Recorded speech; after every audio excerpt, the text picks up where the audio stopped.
পুলিশের সাবেক মহাপরিদর্শক বেনজির আহমেদ ও ডিএমপির সাবেক কমিশনার আসাদুজ্জামান মিয়ার বিপুল পরিমাণ সম্পদের সংবাদ প্রকাশ করে গণমাধ্যম।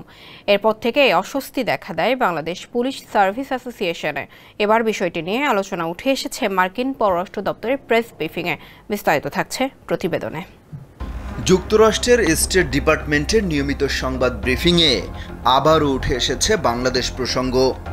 সোমবার পুলিশ সার্ভিস অ্যাসোসিয়েশনের দেয়া বিবৃতি নিয়ে প্রশ্ন করা হয় দপ্তরের মুখপাত্র ম্যাথিউ মিলারের কাছে।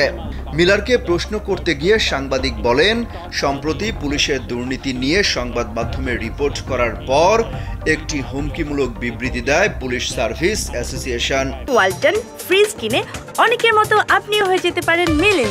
সেরা পণ্যের সেরা অফার। আন্তর্জাতিক সংবাদপত্রের স্বাধীনতা সূচক অনুযায়ী ১৮০টি দেশের মধ্যে বাংলাদেশের অবস্থান ১৬৫তম। সংবাদপত্রের স্বাধীনতার বিরুদ্ধে এবং দুর্নীতির বিরুদ্ধে লড়াই করার জন্য যুক্তরাষ্ট্র কি পদক্ষেপ নেবে? জবাবে মিলার বলেন, কার্যকর গণতান্ত্রিক প্রতিষ্ঠান বজায় রাখতে এবং সরকারের স্বচ্ছতা প্রচারে একটি মুক্ত ও স্বাধীন মিডিয়ার ভূমিকাকে তারা দৃঢ়ভাবে সমর্থন করে। এমনকি সাংবাদিকদের গুরুত্বপূর্ণ কাজ পরিচালনা করতে বাধা দেওয়া, হয়রানি কিংবা ভয় দেখানোর যে কোনো প্রচেষ্টাকেই আপত্তি জানায় যুক্তরাষ্ট্র।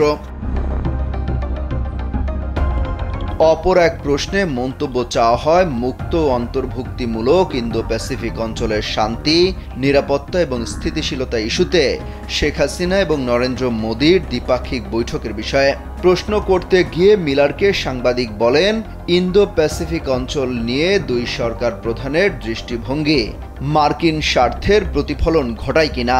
জবাবে মুখপাত্র ম্যাথিউ মিলার বলেন, ইন্দো প্যাসিফিক অঞ্চলের শান্তি ও স্থিতিশীলতাকে সমর্থন করে যুক্তরাষ্ট্র। অমিত হাসান রবিন, কালবেলা।